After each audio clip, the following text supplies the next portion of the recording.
कार्यक्रम 2-2 की मैं हूं आपके साथ शुभम। तो क्या पश्चिम बंगाल में सनातन सुरक्षित नहीं है? क्या बंगाल में एक और पालघर हत्याकांड को अंजाम देने की तैयारी थी? और इस सनातन भूमि पर हजारों साल से सनातन के वाहक साधु अब सुरक्षित नहीं है।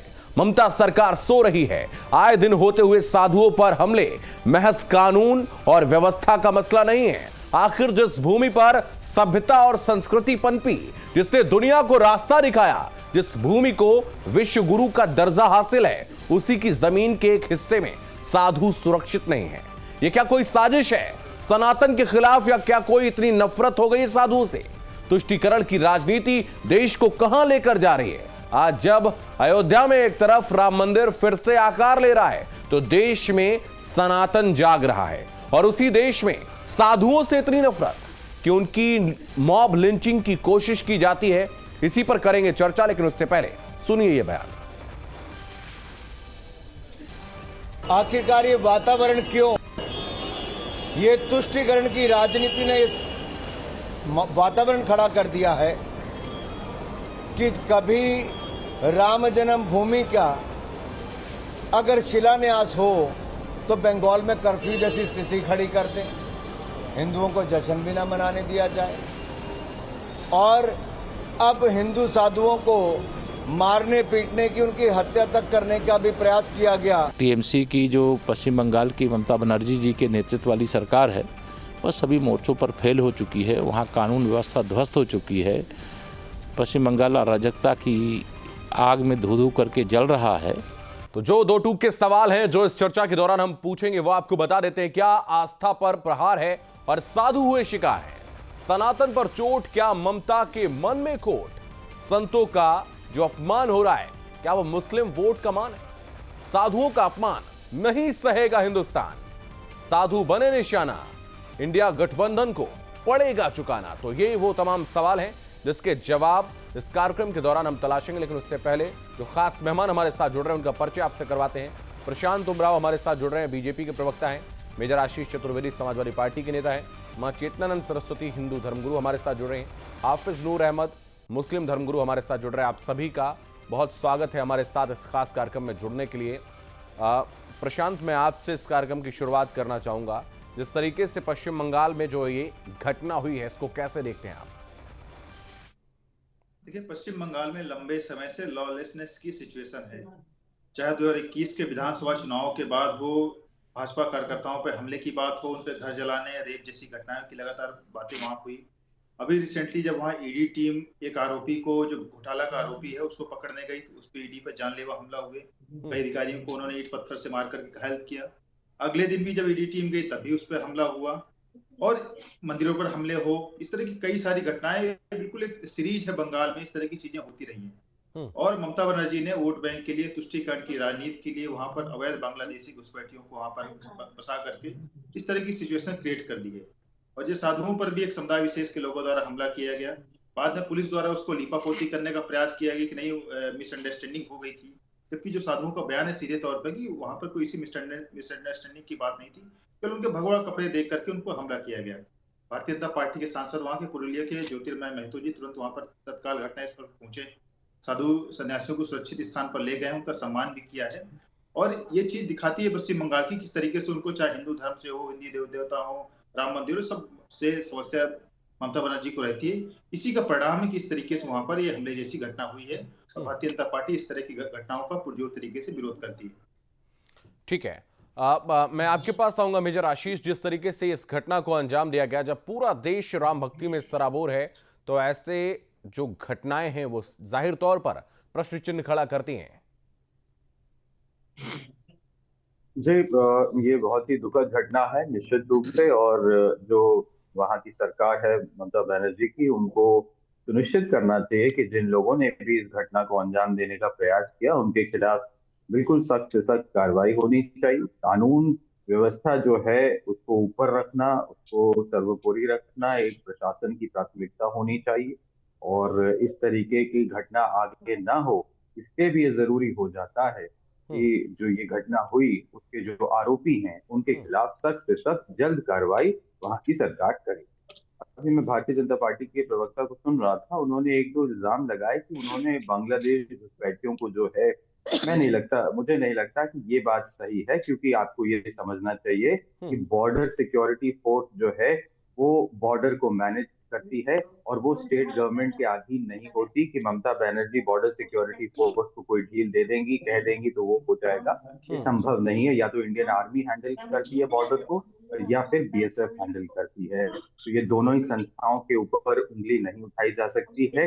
वो दोनों अपना काम ठीक जो है, है ये बड़ी बहुत बात अच्छे से आपने कर कही है, रही इसका हैं। मैं जवाब लूंगा। ठीक है, यतीमा चेतनानंद जी, मैं आपसे समझना चाहूंगा कि जिस तरीके से इस तरीके की घटनाएं हो रही हैं, पालघर में जब साधुओं पर अटैक हुआ, पूरा देश जो है उस घटना का विरोध करने में आया आगे, और उसके बाद कार्रवाई की बात कही जा रही है। हालांकि कितने हद तक वहां पर सही तरीके से कार्रवाई हो पाई, क्योंकि एक जो उन्मादी हैं वो भीड़ का रूप अख्तियार कर लेते हैं, और ऐसे में जो सही आरोपी होते हैं, जो वाकई में आरोपी होते हैं, क्या उनको सजा मिल पाती? जैसा कि आज यहां भी हुआ है, यहां भी आपको उम्मीद है कि सही तरीके शुभम से जी कार्रवाई हो देखिए पाएगी? घटना जी शुभम जी सबसे बड़ी बात यह है कि जिस तरीके से एक नैरेटिव हम लोगों के अगेंस्ट चलाया जा रहा है, एक हम अ, जिसने भगवा धारण कर रखा है उसके प्रति घृणा का माहौल जिस तरीके से लगातार बनाने का प्रयास किया जा रहा है, तो ये पालघर हो या आज की घटना हो, ये लगातार पूरे देश में ऐसी जगह जहां वामपंथी सरकारें हैं, जहां जिहादियों की का गठबंधन सरकारों के साथ है, ये लगातार घटनाएं सामने आती रही हैं। और आज की जो विजुअल्स आए हैं वो भी कम विचलित करने वाले नहीं है, और वो बिल्कुल पालघर से मैच करते हैं। तो ये एक नियमित तरीके का एक क्राइम है जो साधुओं के अगेंस्ट किया जा रहा है। जहां भगवा देखा वहीं इस तरीके के लोग टूट पड़ते हैं, और सरकारों का संरक्षण इन लोगों को होता है। आशीष जी कह रहे थे कि घुसपैठिए कैसे आ गए, और ये सेंट्रल का काम है या आर्मी उसको कमांड करती है बॉर्डर्स को, लेकिन ये भी तो सच है कि घुसपैठिए देश में आते हैं और संरक्षण देने वाली स्टेट गवर्नमेंट्स होती हैं बड़े स्तर पे।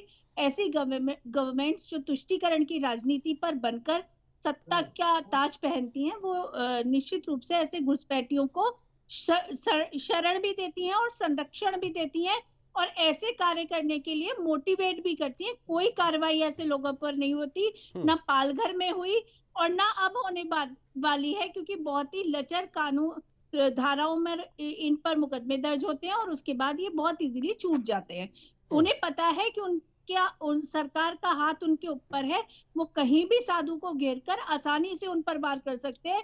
तीर्थ यात्रा पर ऐसे स्टेट्स के पर निकलने में, ऐसे स्टेट्स में जाने में भी डर लगता है। गंगा सागर जा रहे थे वो लोग जिन पर हमला किया गया। तो ये सोच का विषय है। चेतनानंद जी, सत्येंद्र दास कह रहे हैं कि वो ममता बनर्जी नहीं बल्कि मुमताज खान है, उनकी प्रतिक्रिया पर क्या कहेंगे? जिस तरीके का कृत्य है उसके हिसाब से तो कोई गलत बात वो कह नहीं रहे, क्योंकि हमने देखा आज वो कह रही है, वहां पुलिस कह रही है कि लड़कियों से वो कुछ बातचीत कर रहे थे, रास्ता पूछ रहे थे, भाषा का अंतर हुआ। मुझे लगता है कि भाषा का अंतर भाव इतना प्रबल होता है कि भाषा का अंतर कभी भी महत्वपूर्ण नहीं रहा इस देश के अंदर। तो शुभम जी बस एक सेकंड में अपनी बात खत्म कर रही हूँ। लेकिन आज जिस तरीके से कहा गया, जिस प्रदेश में बेटियों के, माताओं के, बहनों के बलात्कार हो जाते हो और उसके बाद उनकी नशर्स हत्या कर दी जाती हो क्योंकि वो दुर्गा पूजा में शामिल हुई, क्योंकि वो रामनवमी के उत्सव में शामिल हुई, उस प्रदेश में आप ये कहते हैं कि भीड़ ने देखा, भीड़ को संदिग्ध लगा साधुओं का रास्ता पूछना और भीड़ टूट पड़ी। ये इंटेंशनली किया नूर अहमद साहब, मैं आपसे समझना चाहूंगा कि जिस तरीके से इस घटना को अंजाम दिया गया और अब बयान भी आ रहे हैं जो कि अलग अलग तरीके से लोग अपनी अपनी प्रतिक्रियाओं को व्यक्त कर रहे हैं, आप कैसे देखते हैं इस पूरे मामले को? क्या ये स्टेट गवर्नमेंट का फेल्योर है सुरक्षा नहीं दे पाने का वहां पर?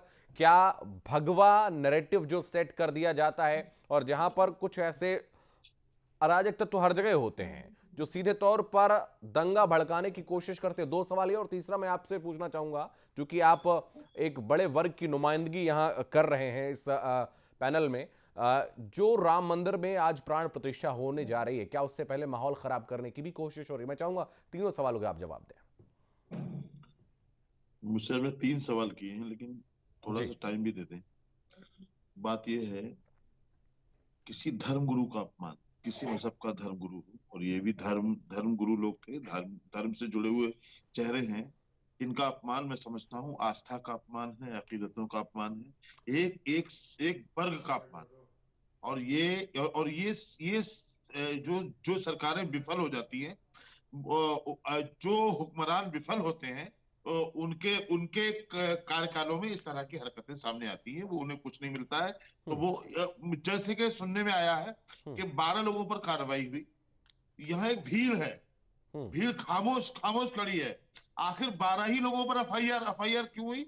मैं सख्त मजम्मत करता हूं। मैं ममता बनर्जी सरकार से आपके चैनल के माध्यम से गुजारिश करता हूं कि ये बहुत ही गलत तरीके से उन लोगों के साथ जो उन्हें अपमानित किया गया है, जो अपमान करने वाले हैं, जो जालिम है, वो उन लोगों को ऐसे नहीं कोई सरल भाषा में उन्हें समझाया जाए, बाकायदा सख्ती के तहत उन्हें सजा दी जाए और उन्हें किसी भी हाल में माफ ना किया जाए। एक बात तो ये, दूसरी बात ये कि जैसे आप पूछा राम मंदिर के प्राण प्रतिष्ठा से पहले माहौल खराब करने की कोशिश, ये एक गलत नैरेटिव आप इस्लाम और मुसलमानों के लिए मीडिया और भारतीय जनता पार्टी के लोग, आरएसएस के लोग सेट कर रहे हैं देश में कि माहौल, भाई हालात के हिसाब से अगर किसी ने ये बात कह दी है कि 22 तारीख के आसपास में भाई आप सफर ना करो, तो इसमें कौन सी गलत बात हो गई भाई? ट्रेनों में लोग मार दिए गए, ट्रेनों में दाढ़ी टोपी देख करके। ऐसा माहौल भारतीय जनता पार्टी ने बनाया है देश। कहां पर मार दिए गए थे? ये आप बताइए, राजस्थान में ट्रेन में मारा। अच्छा, वो आपने शायद दिखाया ही ना। मैं पूछता हूं, क्योंकि आप दिखाएंगे ही नहीं। देखिए, सरकारी हथियार से मारे गए, आरोप लगाने को। और मोदी और योगी, राजस्थान में कन्हैया लाल को भी मारा था, किसने मारा था? वो भी दाढ़ी टोपी वाले थे ना, राजस्थान में जो कन्हैया लाल को मारा। देखिए, इस तरीके की आप किसी एक घटना का जिक्र मत करिए, किसी स्टेट का। मैंने तो आपसे घटना सिर्फ पूछी कि आप जरा थोड़ा सा स्पष्ट कर दें कि आप किस घटना का आप जिक्र कर रहे हैं। मैं आपसे ये पूछ रहा था कि आप किस घटना का जिक्र कर रहे हैं, ताकि मैं बीजेपी प्रवक्ता से उस पर जवाब दे सकूं। आप मीडिया पर ही सवाल खड़े करने लगते हैं, ये गलत है ना। सच्ची बात है। मैं उस घटना का जिक्र आपसे कर रहा था। मैं पूछता हूं, अभी जवाब चाहूंगा। बताइए बीजेपी प्रवक्ता प्रशांत जी, बताइए। धर्म के आधार पर जिस ऐसी घटना का जिक्र कर रहे हैं, वो ऐसी कोई घटना नहीं हुई। जिस विवाद का जिक्र कर रहे हैं, वो पहले ही पुलिस की जांच में सिद्ध हो चुका है। उस समय कांग्रेस गवर्नमेंट भी थी राजस्थान में, कि सीट को विवाद को लेकर के झगड़ा हुआ था, उसमें वो हत्या हुई थी, उसमें सारे आरोपी जेल भी जा चुके हैं। और जहां कन्हैया तेली वाली हत्या की बात थी, कन्हैया को केवल इसलिए मारा गया कि वो हिंदू था। उसने हिंदू जो देवी देवताओं पर अपमान हो रहा था, उसके पक्ष में लिखा, इसलिए उसकी गर्दन दे करके हत्या की गई। और विवाद नहीं था, कोई जमीन का विवाद, दुकान का विवाद नहीं था। आप देश के साथ इस तरह की आप धार्मिक एंगल दे करके एक अपनी राजनीति चमकाना, जैसे काम है। और अनेक मुस्लिम संगठनों द्वारा प्रोपेगेंडा किया जा रहा है, देश में माहौल खराब करने का प्रयास किया जा रहा है कि वे ट्रेनों में यात्रा मत करें, इस तरह के राम मंदिर जाने के लिए लोग यात्रा करेंगे, इस तरह के इनका मोटिव है। इसकी भी जांच होनी चाहिए। कहीं क्या ये लोग किस तरह ट्रेन में या बसों में हमला करवाने वाले हैं? ये कि पहले ही मुसलमानों को कह रहे हैं कि आप लोग ट्रेन में यात्रा मत करिए। इसका मतलब क्या ये लोग षड्यंत्र करने का प्रयास कर रहे हैं? ऐसे मौलाना की जांच होनी चाहिए, इनके क्या मोटिव है, किस तरह की देश में जो विभाजन करने का प्रयास कर रहे हैं कि आप ट्रेनों में यात्रा मत करेंगे। इसका मतलब ये लोग कुछ हमला करवाने वाले हैं। ऐसे लोगों की जांच होनी चाहिए और इनका मोटिव जो है सामने आना चाहिए। इसमें गलत बात नहीं है। आप इसको किस तरीके से पेश करो, वो जानो आप जानो। लेकिन हमने अपने समाज को समझाने की कोशिश की है, जो हमारा कर्तव्य है। चित्तानंद सरस्वती जी, कितना सहमत हैं आप? नहीं, सहमति का विषय नहीं है शुभम जी। उसका कारण ये है कि अगर आपको शंका नहीं है और अगर आपकी मैलिफाइड इंटेंशन नहीं है, तो आप निर्भय होकर सफर करिए, निर्भय होकर विचरण कीजिए। कोई भी सनातन का एक भी व्यक्ति कहीं हिंसा नहीं कर रहा। इवन 92 में जो आंदोलन हुआ, राम मंदिर का जो आंदोलन रहा, वो भी हिंसा ग्रसित नहीं था। उसमें भी नियत्ते कार सेवक थे जिन पर गोलियां चलवाई गई, उनके हाथ में कोई हथियार नहीं था। तो आप जिस तरीके से ये बाबरी मस्जिद को तोड़ दिया था करना चाहते हैं, इसके पीछे इन लोगों की जांच होनी चाहिए। गंभीरता से पता लगाना चाहिए कि आखिर ये 22 जनवरी को नूर अहमद अजहरी साहब, अभी तक ये दर्द बाकी है जबकि सुप्रीम कोर्ट इस पर निर्णय सुना चुका है।